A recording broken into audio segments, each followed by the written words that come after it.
All right. Well, Dr. Smith, if you are ready, I think we can go ahead and get started. Just about got everybody here. I want to welcome all of you to this webinar tonight. I'm so glad you joined us and signed up. We are here with Reverend Dr. Eric Smith. He is an associate professor of early Christian text and traditions at Iliff School of Theology. And he's going to walk us through some key biblical themes and passages related to strangers, immigrants, and migration, and some other topics. If you haven't noticed already, the question that Dr. Smith is asking a prompt for is in the chat feature. So as you're listening, if you want to reply to that along the way, please feel free to do that. Also, the Q&A function is probably the best way for you to ask your questions. And so down at the bottom of your screen on your toolbar, there's a little button there that says Q&A. You can click that at any time during the lecture and type in your questions, and they will show up on our side. And then after the lecture session of our time together, we're going to allow some time at the end for Dr. Smith to answer any questions that you might pose. So please put them in the Q&A function or the chat function if you want, but the Q&A works best. With that, I want to welcome you, Dr. Smith, and offer you the floor. Thanks for being here. Hi everyone. I can't see your faces because of the format, the webinar format, but I can see your names as you're popping in, and so it's good to see some folks I recognize and good to see some folks that I don't get to see all the time. Um, Tonight I want to talk about immigration in the Bible, which is a immigration anyway is a topic that seems to be coming up more and more in our national discourse. It's a question that tends to make its way into our politics, into our news, sometimes into our churches. And so I like to think about a lot of public policy things alongside the Bible. Um, we'll come back around at the end to the question of how much the Bible should control how policy works and whether it should really get a public voice. But for me, as a person who finds the Bible a really important source of meaning and community, I like to think with the Bible. And so tonight is about thinking with the Bible on the subject of immigration. I don't know if anyone has had a chance to type out a response to the prompt about your own family history. What do you know about it? Um, Here, Holly comes to the rescue. What do you know about your family history? How do you know about it? And why does it matter? Is it a story that your family tells a lot or not? So Holly says, my family came from Europe 4 generations ago. I learned family history through stories passed down. I'm interested in my ancestry as I find it interesting and want to know more about my family and the individual stories. I think that's a pretty common perspective. Uh, I feel kind of the same way, and I have a very similar story. About that long ago, my family came from Europe, and there's all kinds of stories about who came from where and why and what their motivations were. I don't know if it's Judy or Larry, but one of them said my great grandfather came from Germany with most of his children. Two versions of the reason for immigrating: he didn't want his boys to have to fight the war, or his family were not members of the state church. Either way, right? That's kind of a reason that's related to the question of power. Like they were on the wrong side of power somehow, and so immigration at that point started to make a lot of sense, I assume, for folks like that. And that's often what happens when people immigrate, is that they find themselves on the underside of power. They find themselves powerless in some way, either with regard to religion or with regard to violence or politics or something like that. Um, so yeah, Larry McLaughlin chimes in about some cousins that have gone back 3 or 4 generations. Ancestry is a fun website to play around on. So I'll maybe come back to some of these as they continue to roll in, but I'm going to start right now on the Bible part of things. And I want to start by making a couple of big claims about the Bible. I don't know how much you all read the Bible, but I assume some, but I like to read it a lot. And so this is sort of a 40,000 foot view of the Bible, and what the Bible is about. The Hebrew Bible, I think, or what we sometimes call the Old Testament, is, and this is my bold claim, it's a story about people and land. Um, Sometimes we expect the Hebrew Bible or the Old Testament to be a story about theology or a book of religious doctrine, or something like that. But really, uh, it's a story about people and land, and it is a story about God. Right? God is a major player in the story, probably the major character in the story. But if you look at the whole of the Hebrew Bible, the theme that runs through it is peoplehood, and it's land, and it's family. We'll come back to all those themes in a few minutes. The New Testament, meanwhile, we tend to think of the New Testament as kind of the story of Jesus and the story of the movement that coalesced around Jesus, the the thing that we now call Christianity and how it got its beginnings. And it is that, but I think the New Testament is also a story of what we might call diasporic trauma. Diaspora is kind of a fancy term for when people disperse, which is kind of what we were talking about. For example, with Germany, there was a big German diaspora in the first part of the 20th century because there were lots of factors that made people disperse around the world. The same was true in the time of the New Testament. The New Testament was written in a period of extraordinary violence, the Jewish War, the sort of brutal oppression or repressions carried out by Rome against Judea. And so the story of the New Testament is written, as one of my favorite scholars, Paula Friedrichsen, puts it, it's written backlit by the flames of the Jewish War. And so there's all this trauma, right, that's taking place in the background of the New Testament. You look at something like the Gospels, they're written about this guy, Jesus, who was executed by an empire. They're written by people who are writing in Greek about someone who was speaking Aramaic, but by the time that things get written down, Aramaic is almost obliterated, right, because of all the war and violence that's gone on. And so it's being written in Greek because all these people live somewhere else, right? They belong somewhere else. So that's the diaspora, that's the trauma. And we often as Christians would go into the New Testament thinking, well, this is going to be a story about Jesus and about theology and what it means to be a good Christian and all those kinds of things. And really, I would argue the New Testament is about navigating systems of power. It's about the experience of exile. It's about the experiences of violence, state violence, right, that Jesus undergoes and others undergo. I'm working on a book right now, by the way, or I'm supposed to be working on a book right now. I'll begin working on it in December, I think, about the book of Acts as sort of a chronicle of living under those kinds of violent diasporic conditions. So I think there's a lot to say about the New Testament that way. So the Hebrew Bible, story of a family, it's a story of a people and a land.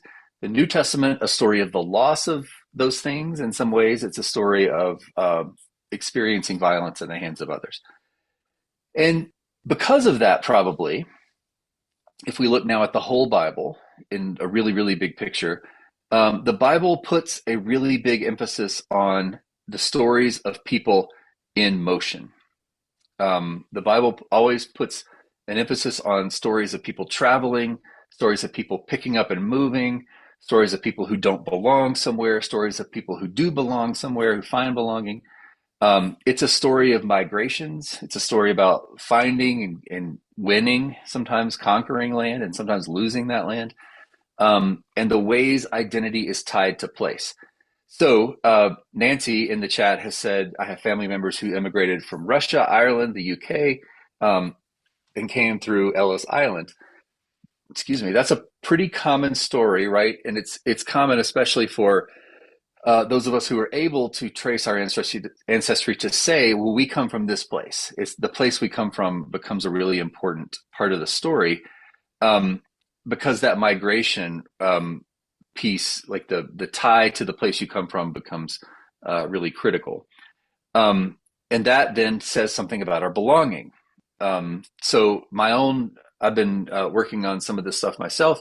My own part of my family comes from Finland, as you might be able to tell, some Scandinavia in there.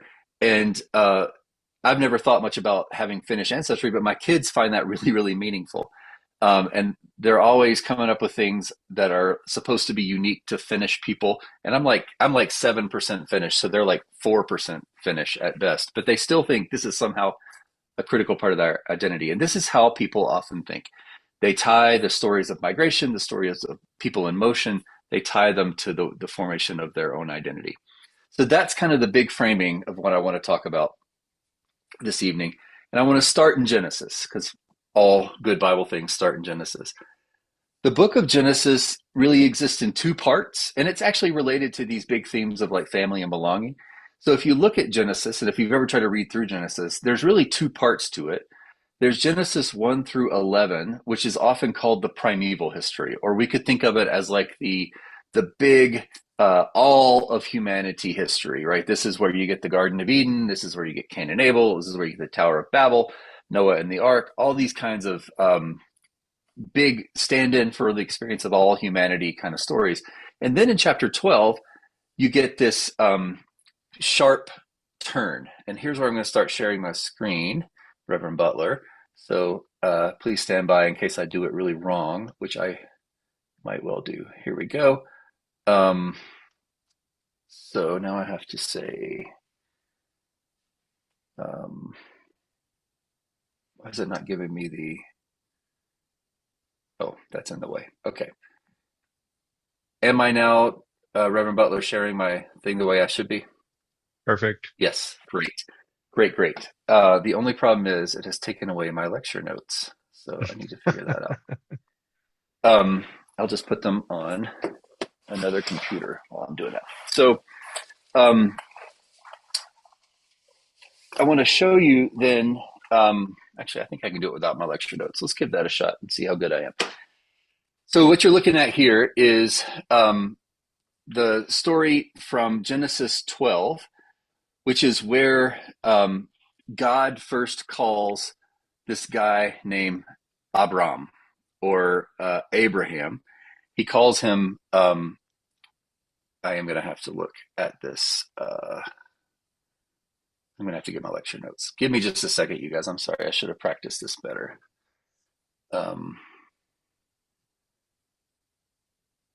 So he calls him out of a place called the Ur of the Chaldeans, which is in probably around modern day Iraq.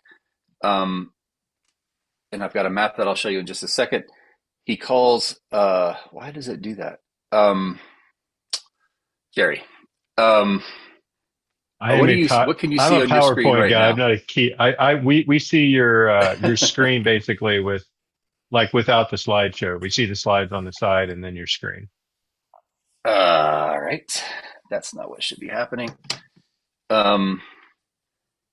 Everybody, all right, here's your assignment for 2 minutes while I figure out how to get these notes on a different computer. Your assignment is to type more immigration stories in that chat. Well, and while he's figuring that out, yeah. And while he's figuring that out, friends, and also as you type your stories in there, remember, I do want to encourage you that at any time during the lecture when we get started, to click your Q&A button and to put your questions into the Q&A as you think of them, because that way they'll be fresh on your mind. You can type them in, and then we'll take some time at the end to go through those and answer them for you. So you can do that at any time during the lecture. All right. Great. I think I have mostly figured this out. All right. That was enough time. Okay, here we go. Got to find my keynote again. Share and play. Now we should be back to where I was. Is that right? Yep. Great. Okay. So this is the story from Genesis 12 of the call of Abram, the call of Abraham, and he's living in this place called Ur of the Chaldeans. It's way over on the eastern side of the Fertile Crescent. I'll show you a map here that you can see down at the very, very bottom right with the arrow pointing at it. There's Ur, and all the way on the left is the land that God is suggesting Abraham should go to. And I'm going to go back just a second to this other slide. You can see on this slide that it's really a promise of it's a promise to Abraham's family. It's a promise to Abraham and Sarah as forebears, as people who are going to enter into a land and flourish in that land. So uh, from that point onward in Genesis, from chapter 12 onward in Genesis, it's really a story about this particular family, Abraham and Sarah and all of their descendants. And it's a story about those people and the land that they journey to, which is what we now call Palestine. We call it Israel. We call it the Levant. Sometimes people call it the Holy Land or the Promised Land. Um, that's the place where they ended up. And the whole rest of Genesis is sort of wrestling with that that promise that God made and the consequences of that promise that God made and the trouble that everyone gets into because of that promise. You can already, by the way, though, see, by the way, if you look at this passage, there's a section in there about the persons whom they had acquired in Haran going with them. So I like to just point that out. That's right in the middle of your screen there. I like to point that out because it's a reminder that the Bible, even when it's telling what might sound like really hopeful, inspiring stories about God's favor to a group of people, this is really a section in the middle of this story about them buying slaves and taking their slaves with them. So I think that's important for us to keep in mind as we read that. Okay, so if we move now forward to another story from Genesis, this is Genesis 37. Here we have the story of Joseph. So Joseph is Abraham and Sarah's grandson. This is the son of their son Isaac, and it's the story of the coat of many colors. And this is this is kind of emblematic of a pattern or a theme that you see in the whole book of Genesis, which is that okay, God has made this promise to this group of people, to this patriarch and matriarch and their descendants. And the rest of Genesis, the plot summary is it's a series of challenges to that promise. It's a series of things that are going to come in and threaten that promise, that are going to make that promise seem unlikely to be successful. So here we have Joseph. This is the story of the dream coat, right? The coat of many colors. And the brothers are jealous. And what do? They sell Joseph to some traveling slave traders. Let's see. Did it not? It didn't advance. Okay. Are you now looking at Caravan of Ishmaelites, Jerry? No, we're still, I'm yeah, it starts on the slide with, yeah, verse 25. Yes. okay. Great. Yeah. So I'm sorry for all the tech confusion, y'all. I've got too many screens going at once. Um, so here it's the story of them selling Joseph into slavery. All right, what's the problem with that other than it's not a really great thing for a bunch of brothers to do to their brother? The problem with that is it threatens this promise, right? So if God has made a promise, you're the people of this land, you're going to be fruitful in the land. And then one of the brothers gets sold into slavery. That's sort of a termination of his family lineage. You were not thought in those times to have been able to sort of have a lineage or belong to a land if you were enslaved. And so that becomes a really big challenge. And there's a bunch of these challenges that get kind of thrown up, challenges to who gets to inherit things, challenges to are there others in the land who have another claim to the land. So this is a crisis for Joseph, but it's a crisis for his family. And in some ways, it's a crisis for God because it gets in the way of this promise that God made to Abraham. Another example, right? You get Abraham and Sarah, they go to Egypt. When they get to Egypt, Sarah gets taken into the harem of the Pharaoh, which is really, really bad, right? If you're expecting these two people to be the progenitors of generations of people, for her to be kind of taken over as the Pharaoh's concubine is a really big problem. This is in Genesis 12. And so that turns into a threat to the promise, and then they kind of escape that. The barrenness of Abraham and Sarah, which is maybe the best known of these stories, they're not supposed to be able to have children. They're both really old, and they end up having children. That's a threat to the promise, and then it gets restored. there's more that we could look at. The sacrifice of Isaac, for example, in Genesis 22 is a good example of this. That God tells Abraham, "Hey, go kill your son," and that doesn't get much bigger than as a threat than that. So that story sort of becomes the foundational story of this family that we follow all the way through Genesis. And by the time then we get to Deuteronomy 26, which you see on your screen now, you get a really a sort of well-formed theological perspective on that story. This section of Deuteronomy is almost liturgical. You could almost imagine like reading this in a worship service or reciting in a worship service. And it has to do with the question of what you do when you come into the land.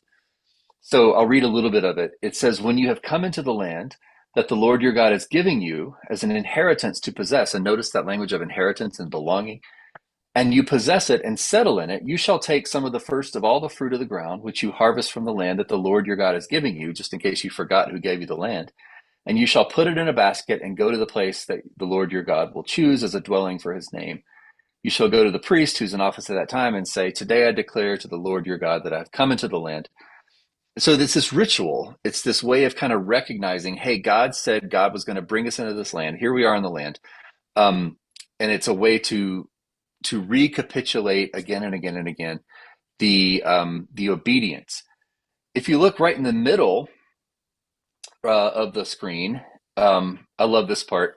When the priest takes the basket from your hand and sets it down before the altar of your Lord your God, there's something you're supposed to say. It's a little, maybe at St. Andrew you do call and response, or you do one and many on a Sunday morning. You'll do a responsive reading, and that's what this is. Sort of, here's your response. You shall make this response before the Lord your God. A wandering Aramean was my ancestor. He went down into Egypt and lived there as an alien, few in number, and there he became a great nation, mighty and populous. So you can start to see all this coalescing in front of your eyes right here, like this theological tradition that, hey, we come from somewhere else. We came into the land, we possess the land, but we've always been aliens here. We've always been on the outside a little bit. We have sort of this wandering Aramaean as our ancestor. And it goes on in that same section to talk about the ways people were mistreated in Egypt, the ways God delivered the people from Egypt, which we'll come back to in just a second, and brought you back into the land. So again, the land, the people, the land, the people, the land, the people. This is sort of the constant refrain.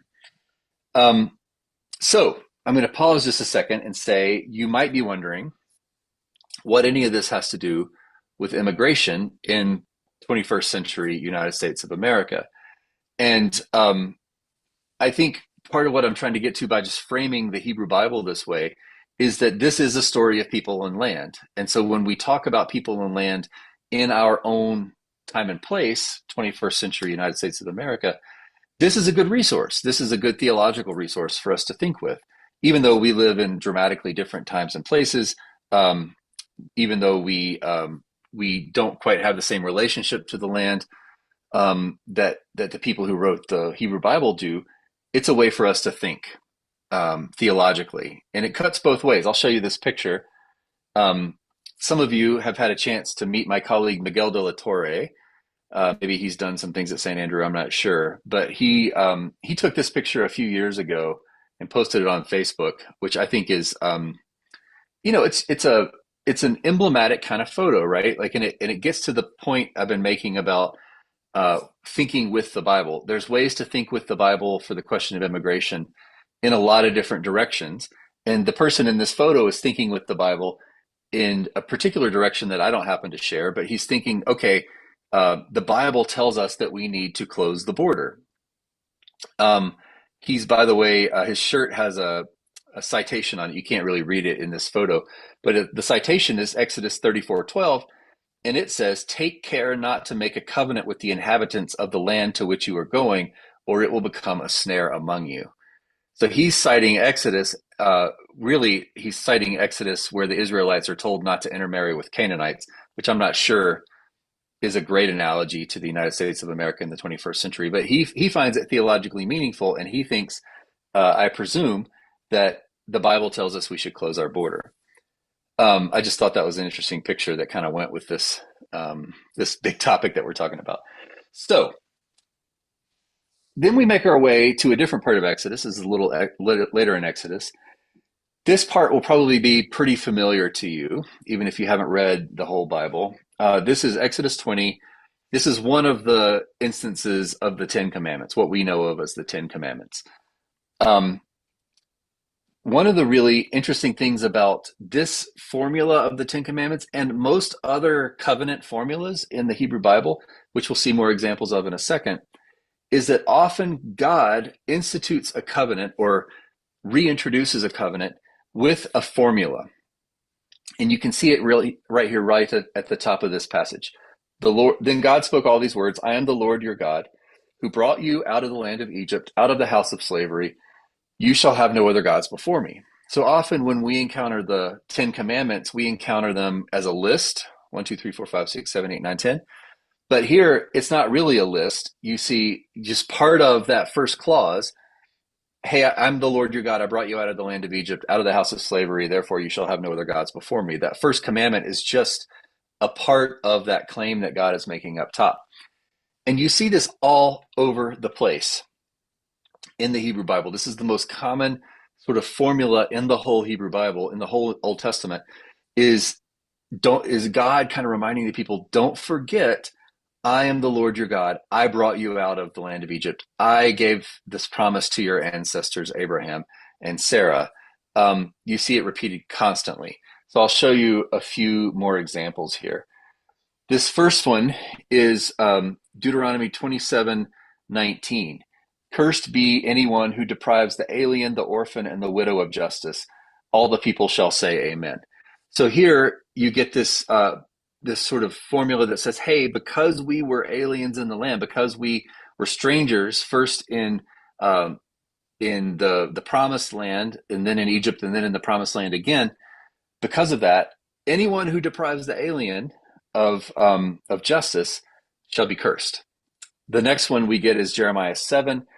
For if you truly amend your ways and your doings, if you truly act justly one with another, if you do not oppress the alien, the orphan, and the widow, or shed innocent blood in this place, and if you do not go after other gods to your own hurt, then I will dwell with you in this place, in this land that I gave of old to your ancestors forever and ever. So again, you see the connection there.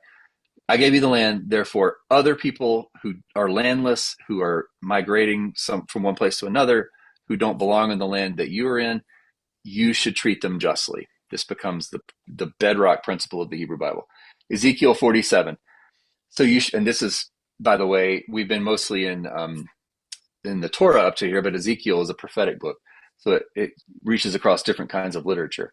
So you shall divide this land among you according to the tribes of Israel. You shall allot it as an inheritance for yourselves and for the aliens who reside among you and have begotten children among you. They shall be to you as citizens of Israel. With you there shall be allotted an inheritance among the tribes of Israel. In whatever tribe aliens reside there, you shall assign them their inheritance, says the Lord God. So again, this pervasive concern, which is really unnecessary, like this concern for foreigners, this concern for the ger in the Hebrew, this stranger in the land. You don't have to do that as a people. You don't have to welcome others, but there's this pervasive ethical concern for it that shows up again and again and again. Finally, on that page, Zechariah 7, another prophetic book.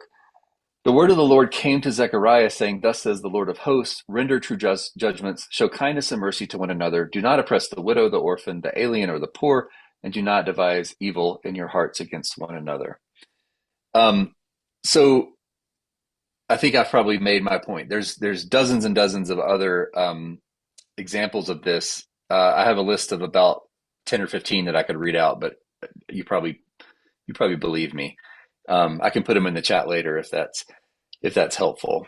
So we were aliens, therefore protect aliens. We were foreigners, therefore protect foreigners.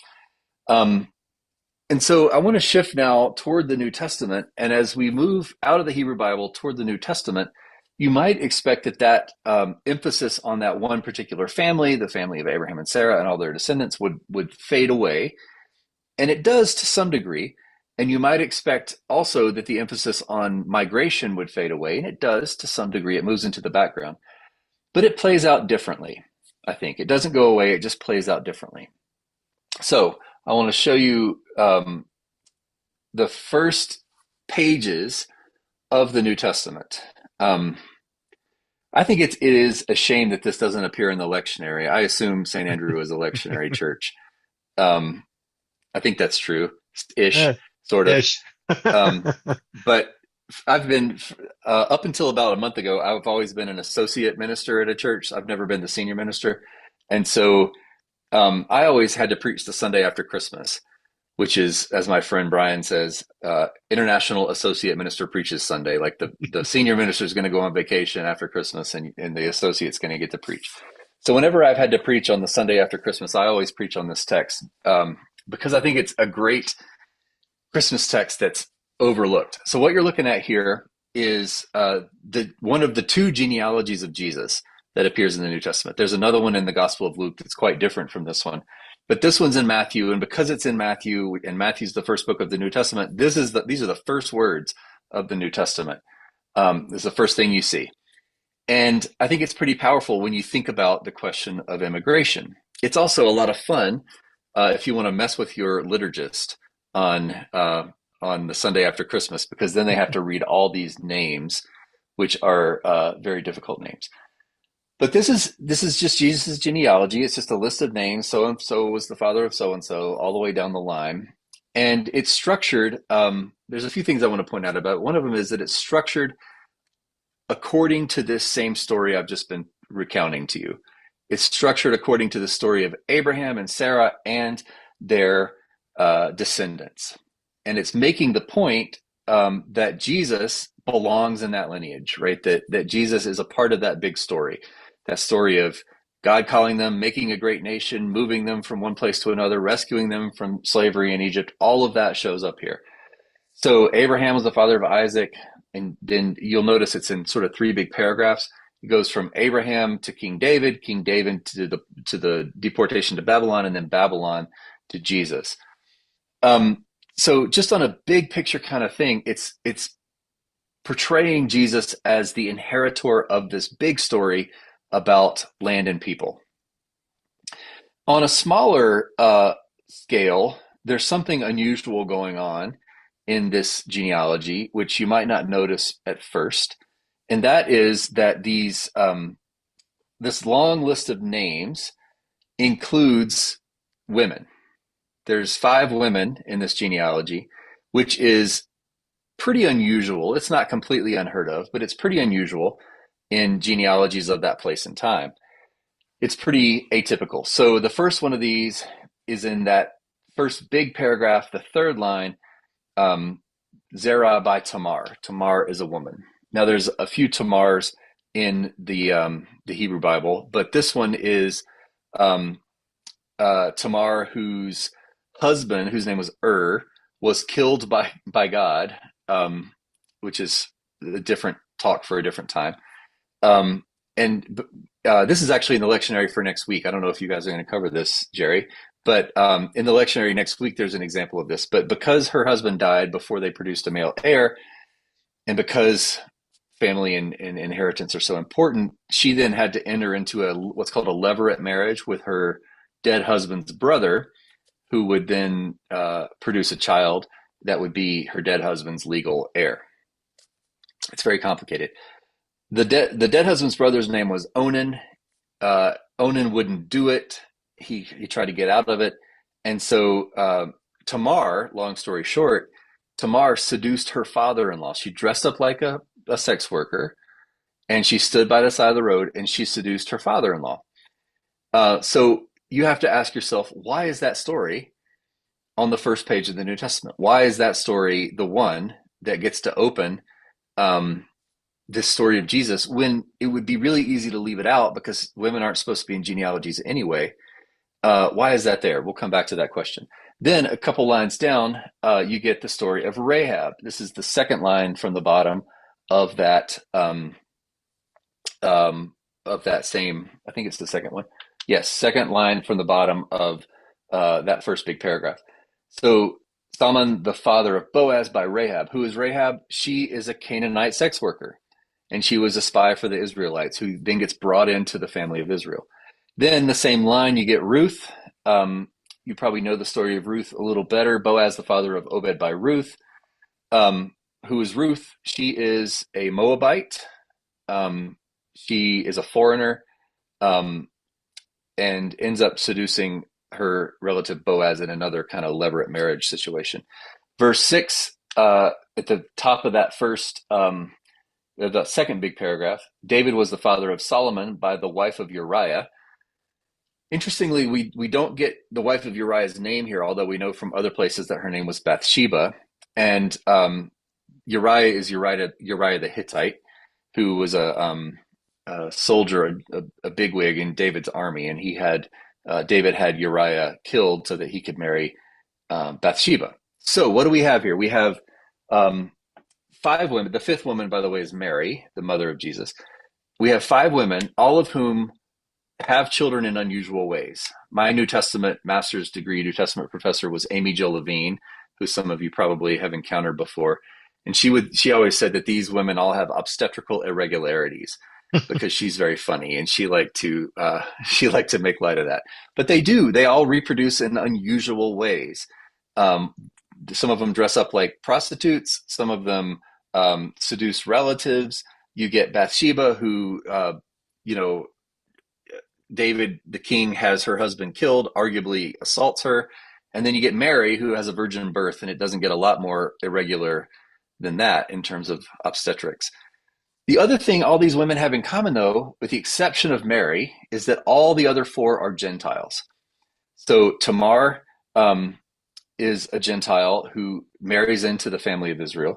Rahab is a Canaanite who marries into the family of Israel. Ruth is a Moabite who marries into the family of Israel. And Bathsheba is a Hittite who marries into the family of Israel. So right on the first page of the New Testament, we have this story of Jesus, coming from questionable kinds of stories. It's the story of this grand tale, right, of God calling Abraham and Sarah and maintaining that promise through the ages, juxtaposed with the way the story is told is not always the way you expect. It's full of these women who shouldn't be there in the first place, and these women act in ways that maybe we don't expect. And in the end, they're all, except for Mary, they're all Gentiles. They're not Israelites in the first place. So that, I think, is a twist, right, that the first piece of the New Testament puts on that big story. I'll jump ahead a little bit on the next slide and talk a little bit about a different gospel. This is the Gospel of John. The Gospel of John is an interesting book. It's excuse me, worth studying carefully if you ever get the chance. One of the things that many scholars, not all, think is true about the Gospel of John is that it's the story of a little group of Jesus followers who maybe were not part of the same group as the people behind like Matthew, Mark, and Luke, but a different group. And it's the story of how that group of people thought about themselves, how they thought about their relationship to Jesus, how they thought about their relationship to Judaism. And ultimately, it's the story of how they ended up fleeing the violence of the Jewish war and moving northward over time up through Samaria into what we now call Turkey. This story that you're looking at here is the story of the Samaritan woman at the well, John chapter 4, one of my favorite stories in the whole Bible. And there's a lot we could say about this story of the Samaritan woman at the well, but one of the things you might notice is that she's a Samaritan woman. So the text is making a big point about how she's not Jewish, she's Samaritan. Jesus and this Samaritan woman end up in that first really big paragraph. They end up talking about how he is a Jew and she is a Samaritan, and they shouldn't be talking to each other. They don't have things in common. They end up talking about where they're supposed to worship. Do we worship here on Mount Gerizim in Samaria? Do we worship on Mount Zion in Jerusalem? Like, there's these sort of disputes that are happening between the two of them. And behind all of that is this question of violence and war. I told you, the New Testament is really about diaspora. It's about dispersion. It's about the violence of war. And so Samaria, if you were wondering, well, what is a Samaritan? A Samaritan is a resident of Samaria, which is the remnants of the northern kingdom after it was obliterated by the Assyrian Empire in about the 8th or ninth century before Jesus. So that's a group of people who have been conditioned by violence. And then you get Jesus. Well, who is Jesus? He's a Judean. For about 100 years before Jesus was born, Judea had been a province of the Roman Empire, had been conquered by the Romans, and he was under the thumb of an empire too. And so what are they doing? They're arguing about where they should worship, where they should belong, what kind of land they should belong to, where God shows up in a way that starts to make some sense of of the violence that has enveloped both of their lives. Why is this in the Gospel of John? It's a lot of scholars think it's here because the story of those followers of Jesus who've made up the community behind the Gospel of John, they found themselves refugees. They found themselves fleeing from the violence of the Jewish war, moving further and further north. And at some moment, they found themselves moving through Samaria, which is kind of to the north. And they needed to explain to themselves why it would be okay to A, lose their land, and B, start to mix with other groups of people. And so they remembered this story of Jesus interacting with the Samaritan woman and them eventually coming to an understanding that it was okay to be doing that. They told that story to themselves after Jesus' death as a way to justify the life that they were living in that time. So that's a lot to follow, and maybe I lost you along the way, but I think it's really a story about homeland. It's a story about territory, about autonomy, and it's a story about the way violence interferes with people's belonging. Acts could be thought of this way. I mentioned Acts earlier.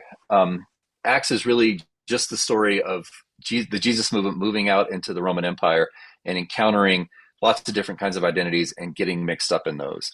It takes place in the shadow of empire. And so that brings me to the last thing I want to talk about before we stop for discussion, and that is Romans 13. So Romans, you may know, is the longest and probably best known of Paul's letters. Paul is himself a diaspora Jew. He grows up in the diaspora. He spends most of his life not in the promised land or the land of Israel, the land of Palestine, but he spends most of his life out in the Roman Empire. And one interesting thing about Paul is there's a place in about the middle of the book of Acts where up until that point Paul has been known as Saul. Saul, as you may know, was the first king of Israel, not a very good king, but the first king. And so Saul had been named Saul probably after him, which makes a lot of sense for a good Jewish family to name their son that. But as he moves out into the Roman Empire, nobody's ever heard the name Saul before. And so he changes his name to Paul, which is a very common Roman name, just so that people would understand him, just so that as he moves into new places, he wouldn't be scary. I always think, since it's election night, I'll use this example. I always think about Barack Obama, who went by Barry in high school, because people really couldn't handle the name Barack. They were kind of spooked by it. And so he made himself safer for everyone else by going by Barry instead of going by his name. That's what Paul does. He goes by Paul because Saul was a weird and scary name for people. So anyway, I want to read Romans 13, the first few verses of Romans 13, just so we're all on the same page about what it says. Because this is a really interesting test case, I think, for how we can use the Bible to think about immigration in the year 2025. It says, "Let every person be subject to the governing authorities, for there is no authority except from God, and those authorities that exist have been instituted by God. Therefore, whoever resists authority resists what God has appointed, and those who resist will incur judgment. For rulers are not a terror to good conduct, but to bad. Do you wish to have no fear of the authority? Then do what is good, and you will receive its approval, for it is God's servant for your good. But if you do what is wrong, you should be afraid, for the authority does not bear the sword in vain. It is the servant of God to execute wrath on the wrongdoer. Therefore, one must be subject, not only because of wrath, but also because of conscience. For the same reason you also pay taxes, for the authorities are God's servants busy with this very thing. Pay to all what is due to them, taxes to whom taxes are due, revenue to whom revenue is due, respect to whom respect is due, honor to whom honor is due." Okay, so that is a very famous passage in this letter to the Romans, and it has been used in a bunch of different ways over the years to justify people in power. And if you just if you were listening to me read through it, you probably heard it as justifying power. It says right there, whoever's in power is there because God wants them in power. So, whoever the mayor is, whoever the governor is, whoever the president is, that's who God wants in power. And it goes on to say, they only ever punish bad behavior. So if you're not doing anything wrong, you shouldn't worry about it. That perspective that I just gave is often called in many parts of the world the colonizer's perspective, because people, often Europeans would go and they would colonize a place like South Africa or Japan or something like that, and well, not really Japan, but the Americas, they would cite Romans 13 as a way to say, look, we're in charge, and the fact that we're in charge means that God wants us to be in charge, and therefore you shouldn't try to resist us, right? You're only resisting God when you do that. This is you can dig up old like op-ed pieces in newspapers from the 1850s and find people in slaveholders who are citing Romans 13 to say, look, we're in charge, we're the government in Georgia or wherever, and therefore slavery must be right because we're in charge and God must want it that way. You can find people who are arguing this during the American Revolution to say, look, the King of England is the King of England, and because he's the King of England, God must want it that way. But all through the years, of course, you've also had other people who say, well, it seems self-evident that not all people in power were put there by God. There's a lot of bad people who have had power, and so we shouldn't just give a blanket, whoever's in power is automatically approved by God, because that can't possibly be true. And so there's a couple of other ways to think about this that I really find delightful. One of them is that Paul is writing this letter probably from prison, or from the experience, the sort of recent experience of being imprisoned, and he's writing it to the capital of the Roman Empire, to Christians there. And so he's probably, in this view, he's probably just covering his bases a little bit. He's putting this in there in case the letter gets intercepted, and he doesn't want to get his friends in trouble who are in Rome. And so he's kind of winking and nodding at them and saying, yes, of course, whoever's in power, they are put there by God. We should not resist them. But he doesn't mean it. So there's a great book called The Arrogance of Nations by Neil Elliott that makes this argument. But my favorite interpretation is, I think, the one that's actually true. So if you look at the beginning there, it says, let every person be subject to the governing authorities. Governing authorities in the Greek is a word that it doesn't mean government authorities, which is often how we read it. It doesn't mean your mayor or your governor or your president. It's the word for a synagogue leader. Now, there were perfectly good words for people like governors and emperors and procurators and all those kinds of people in the Roman Empire. That's not the word Paul's using here. He's using the word for synagogue authorities. And if you read the whole thing as Paul saying to the Christians in Rome that they should obey the synagogue authorities, it suddenly makes a lot of sense. So the whole letter to the Romans, Paul's been thinking about Jewish and Christian relations. He's been saying, look, there's Gentile Jesus people and there's Jewish Jesus people, and you guys need to get along better. And it would be weird suddenly in chapter 13 for him to stop doing that and start talking about civil disobedience, right? Instead, you can read this as continuing his argument and saying, look, Gentile, non-Jewish Jesus followers, you need to pay attention to the synagogue authorities, because they've been put there by God. And that makes sense for a synagogue authority that Paul would have thought that they were put there by God. And so you might ask, well, what about the tax piece of it? What is that about? All Jews everywhere in the empire were required to pay a temple tax every year for the upkeep of the temple. And even after the destruction of the temple, they were required to keep paying this tax. But at this time, Paul's writing this, there's still a temple. All the Jews are paying the tax for it. And you could imagine the non-Jewish Gentile Jesus followers in Rome saying, well, I don't want to pay the temple tax. I'm not a Jew. But to the eyes of the Romans, they were Jews. They were a kind of Jew. And so Paul's saying, look, just pay the tax and pay the respect that the rabbis deserve, um, because they're the ones who were put there by God. So I think that's what's going on here. But it has been cited again and again and again to justify government authority. And I'll give you two examples, or two sort of instances of the same example. At the bottom of that slide, I've got a quote from Attorney General Jeff Sessions from the first Trump administration. Jeff Sessions was the Attorney General, and there was this big controversy, if you remember at the time, about family separation at the border. So, an immigration policy of the first Trump administration that separated families, put the parents in a detention facility here, put the kids in a different one. And Jeff Sessions says about this separation policy, he says, I would cite to you the Apostle Paul and his clear and wise command in Romans 13 to obey the laws of the government because God has ordained them for the purpose of order. Orderly and lawful processes are good in themselves and protect the weak and lawful.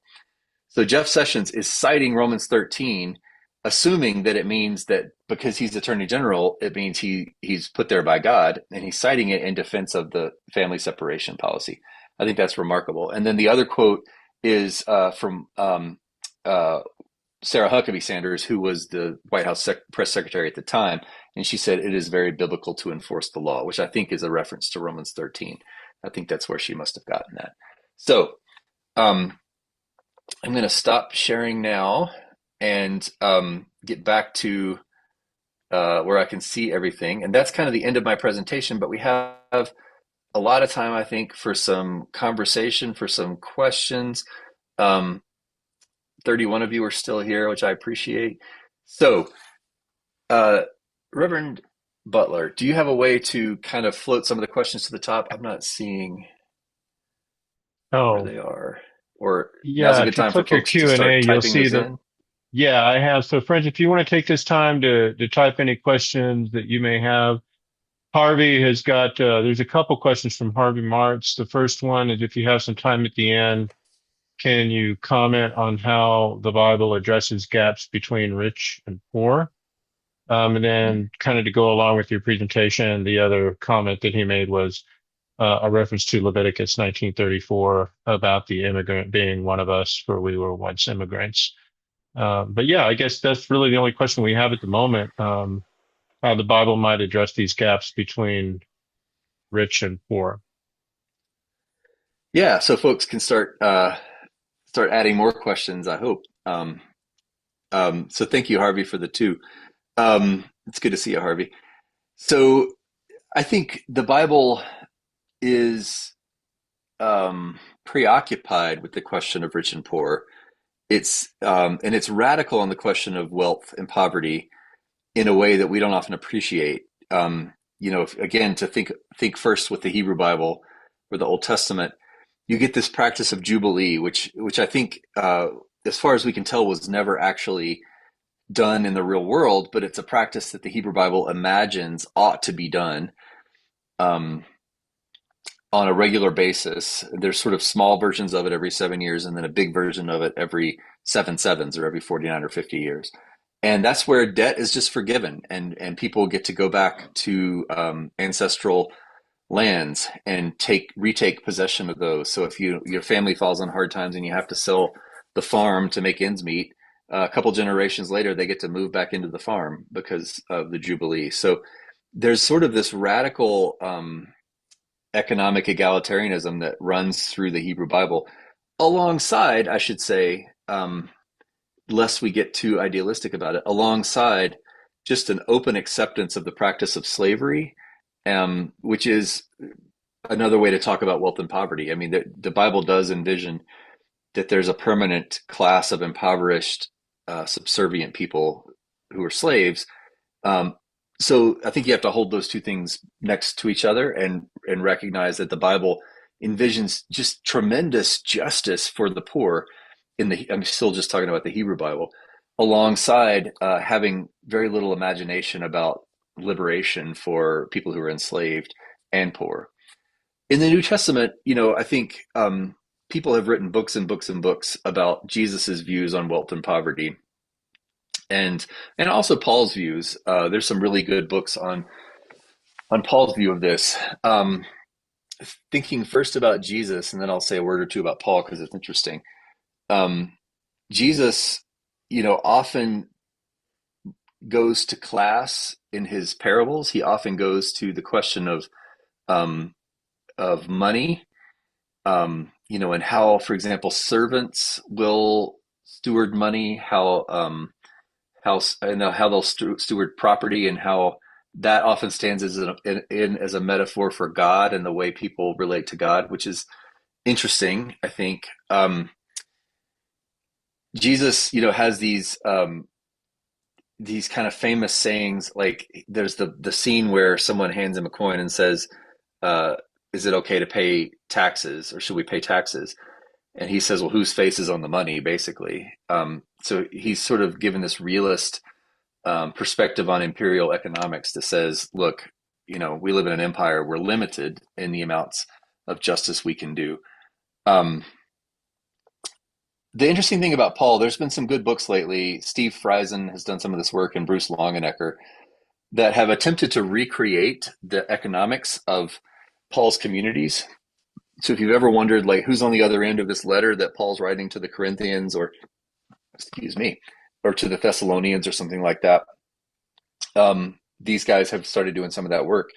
One of the things they found, that at least in Paul's communities, the communities that Paul starts these churches in, they've been able to sort of come up with levels, like strata of income, and think about different kind of economic classes. And what they found is that they have about seven different strata, and about 3% of people belonged to the topmost stratum, which is elites, right? These are people who don't have to work for their money. They have enough money, they've inherited it, or something like that. And about another 6 or 7% are people like merchants or craftspeople or something that have enough money. Um, and the other approximately 90% are people who probably don't have a good idea where their next meal comes from. So about 90% of at least people in Pauline communities are living meal to meal, not sure if they'll be able to eat or not, which I think is an interesting insight into these communities. I mean, we often think of them as very dignified, right? Like they're meeting in people's houses, and there must be people who have some power there and some money.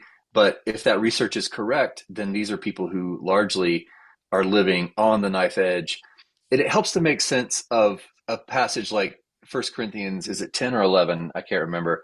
The passage where Paul is kind of yelling at the Corinthians about their communion practice, the practice of the Lord's Supper. And he says, "Look, some of you are showing up early and you're eating all the food and you're getting drunk, and other people are not getting, by the time they get there, the food's all gone." Um, I think that's a reflection of economic difference. I think the people who are there eating all the food and getting drunk are the ones who don't have to go to work, or who are free and they can go wherever they want whenever they want. And the people who have to show up late are probably enslaved, or there are people who are laborers.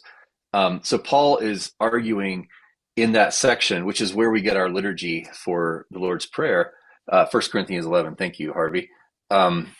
That's where Paul's yelling. Um, that's where we get our liturgy for communion. That is where I think Paul is pointing to rich and poor. He's pointing to wealth and poverty as something that gets in the way of religious community. He's saying it ruins the Lord's Supper when you reinforce economic boundaries as part of our communal life together. So, I think it shows up everywhere in across the Bible, this question of poverty and wealth, rich and poor. And I think it's showing up now. I mean, we could really um, read the Bible alongside the question of food insecurity, which is ballooning as a problem right now in the United States, as SNAP benefits are not happening, at least at the moment.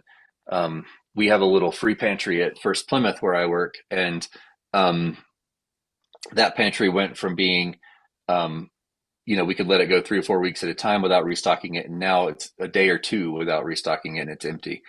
So I think some of the same dynamics are happening now. So I hope that was a helpful comment, Harvey. I don't. I don't think the Bible is.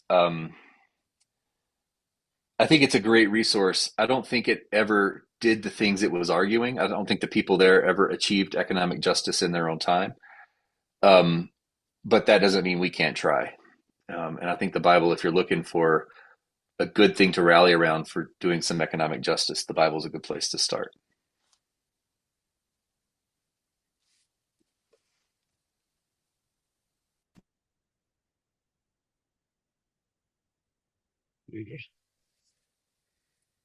It's interesting as you've been Other talking. questions?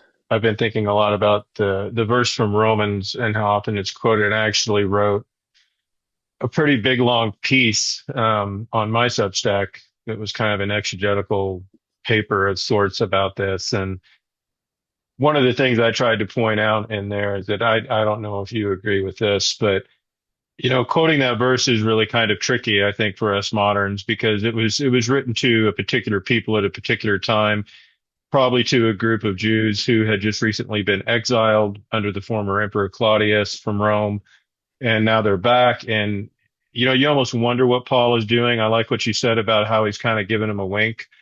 And Mm-hmm. what I tried to argue is that the people hearing this had a very kind of preset notion about how the universe works, right? The universe is an ordered kind of hierarchical place for them in their cosmology. And so the idea, that there is this hierarchy seems kind of natural to them. And what's interesting to me is that the Greek, even in that passage, it usually uses words that mean invitation into something, right? It's not something that's saying you're compelled to obey these people. He's just inviting them into a natural order. And if the government is doing what the government is supposed to do, which is God's goodwill to look out for everybody, including most likely the poor and the immigrant and all of those Torah things we just heard about, then of course you should follow that. But at the same time, I wonder if he's also kind of giving them a wink and there's this like ethic of kind of survival that he's dictating to them in a way to say, don't rock the boat. Like if you're going to be these loving, compassionate, forgiving people, and you need to act like it, right? And so be careful about the resistance that you give to these people. But yeah, I'm with you. I think that verse is just taken in all the wrong ways. And in reality, I mean, you can comment on this. It doesn't really say anything about the character of the government itself. It just makes an assumption about the character of the government. And other scholars have argued that, look, even the Greek and the Gentile and the Jew knew what was good and bad. They could make that decision. And so if there is an ethic of love over all of this, we know what that looks like, right? And we can make a judgment for ourselves. Paul makes no judgment in that. He just assumes that the government is there for good purposes.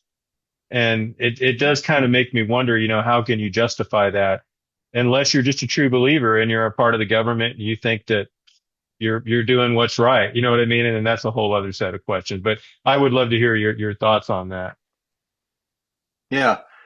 Well, as I said, like I don't really think he's talking about the government, but even if he is, I mean, one of the interesting things to me is the way Christianity adopts Roman imperial governmental language wholesale to become theological language. So, and I was thinking about this as you were talking, right? So, yeah, there's a position that you could take that the government is always good, the Roman Empire is always good, and this turns out to be the position that the Roman imperial folks do take.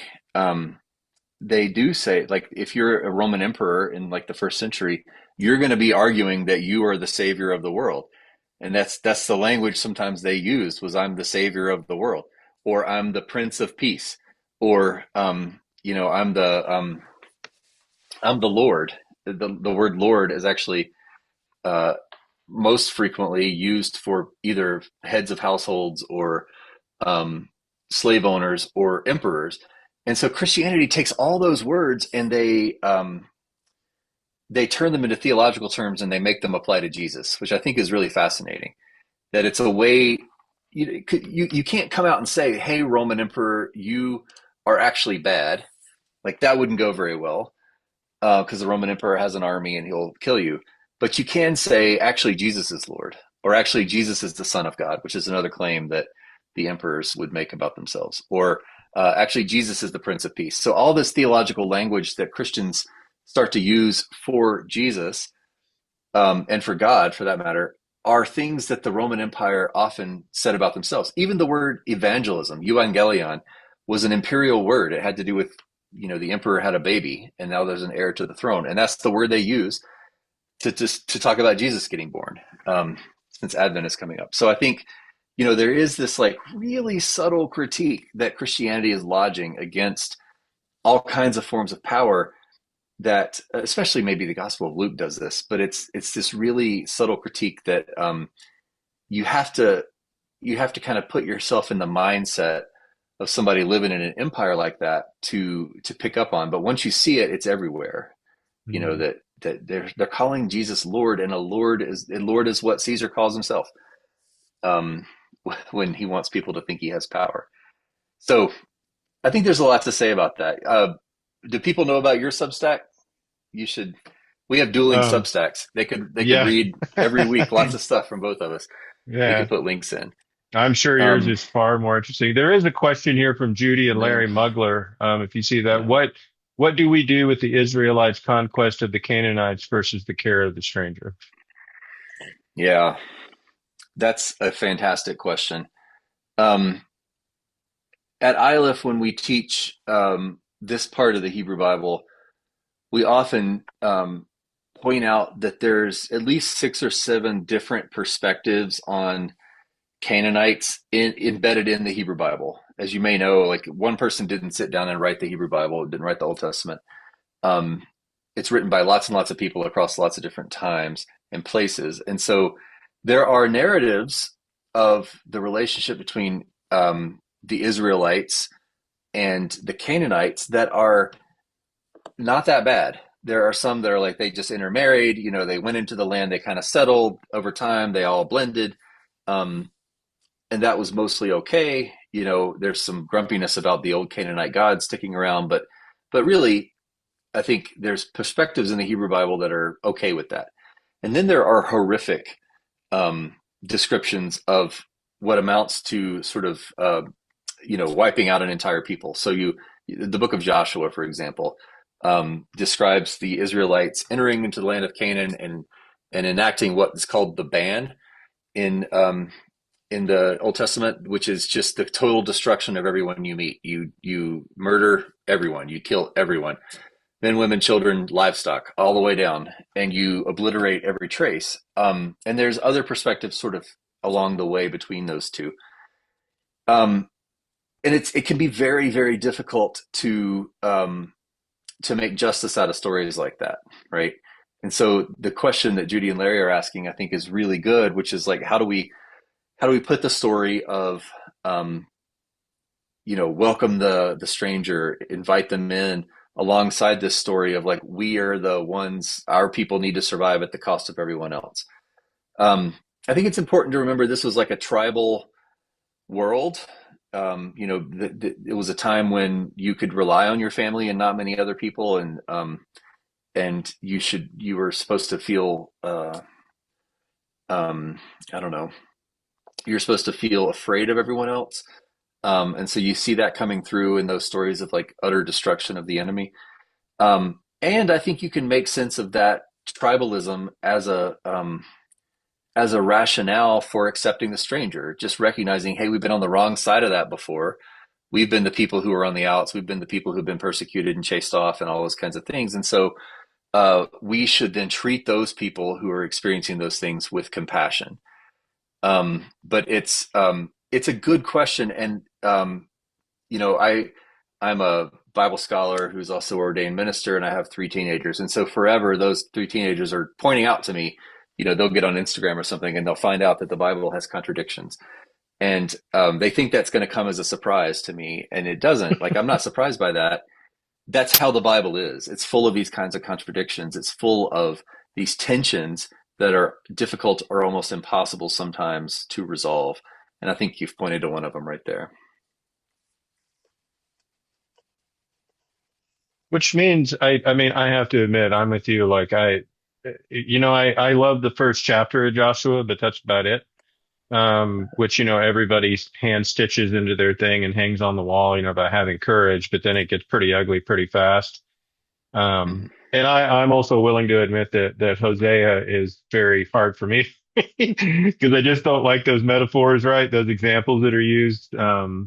Yeah. But I think at the same time, I think it is worth maybe you can talk about like embracing the reality of those contradictions in those passages that are difficult and maybe learning how to wrestle with them and ask really difficult questions of ourselves and how we interpret them and understand them so that we can kind of faithfully hold the whole thing together, right? Because as a scholar, this more than most, but it's one of the more difficult things to do, to tell people that this is a whole, this is a whole big thing from Genesis 1 to Revelation 21, right? And there's stuff in there that doesn't work and contradicts one another, but it just tends to hold itself together. And we just have to wrestle with those parts that just kind of hit us the wrong way. I don't know if I'm making any sense, but maybe towards the end too, if after you think about that, as we come to the close of our time, I know a lot of people probably came into this and they're hearing all of the things going on right now. They're seeing all of the things happening around them in Aurora, things very close to us in Colorado Springs. And they're Mhm. probably wrestling, right, with people that take Romans 13 and take things out of Leviticus or out of, the prophets and try to use those things as legitimate things. What would be an overall way or a message that we can try to explain those things that would help us address some of these kind of really concerning things that we're seeing happening before us right now? Like, what would you Yeah. say as a biblical scholar to kind of help people start those explorations and try to help with that? Yeah. Well, I've been really heartened um, lately by the ways lots and lots of different kinds of Christians, including the ones that I don't typically agree with on much, lots of different kinds of Christians have been pointing to a core principle of loving your neighbor. Um, I think a lot of what we talked about with the Hebrew Bible story of like once you were an alien in the land, so now you should make sure justice is done for the alien in the land. Like that comes down to love your neighbor. There's lots of ways to boil a lot of this down to that principle.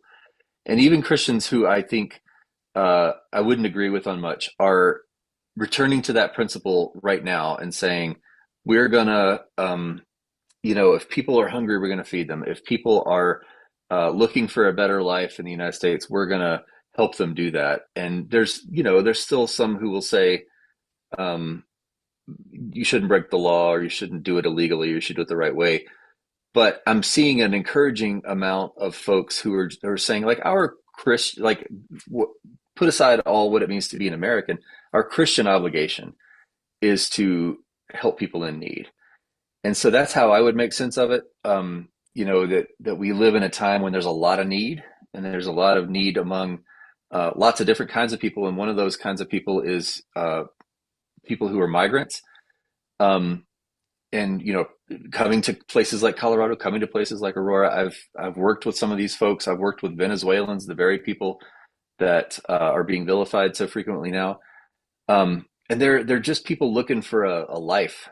You know, they're not looking for a better life. They're looking for a life. And they have come here looking for that. And I think of it as my obligation as a person who professes to be a Christian to help them with that. So I would encourage, you know, I don't know, I don't know what my role is here, but I would encourage you all to find um, your own sense of obligation in all of that, and to ask, where does your faith community fit into that? Where does St. Andrew's United Methodist Church fit with that calling, and how can we be involved in the work of loving our neighbors in lots of different ways? Harvey asked a question about the spread of Christian nationalism, which I think is a nice coda to a lot of this. If the Here's how I'll put it, Harvey. If the command is to love our neighbors, then the great sin is nationalism, because Christian nationalism is the love only of insiders, the love only of people who already belong to you at the expense of everyone else, and it's weaponized with Christianity. And so I would think if the command is to love our neighbors, then the as far as you can go in the other direction would be something like Christian nationalism.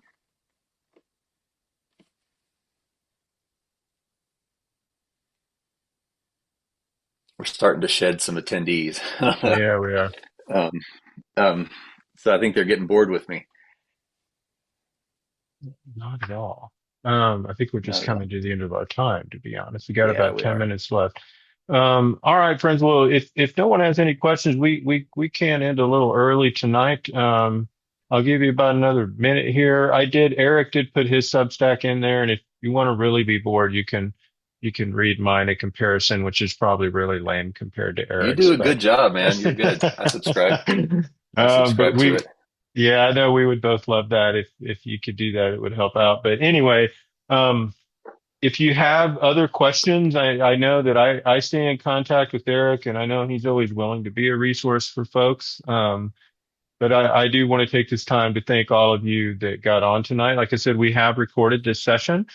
So what I will do is render that down into a viewable format and send out the YouTube link to everybody from our adult education page so you can view that at your leisure or go back and reiterate or review anything that you feel like you missed. But with that, Eric, do you have any kind of closing comments or anything that you would like to end with tonight?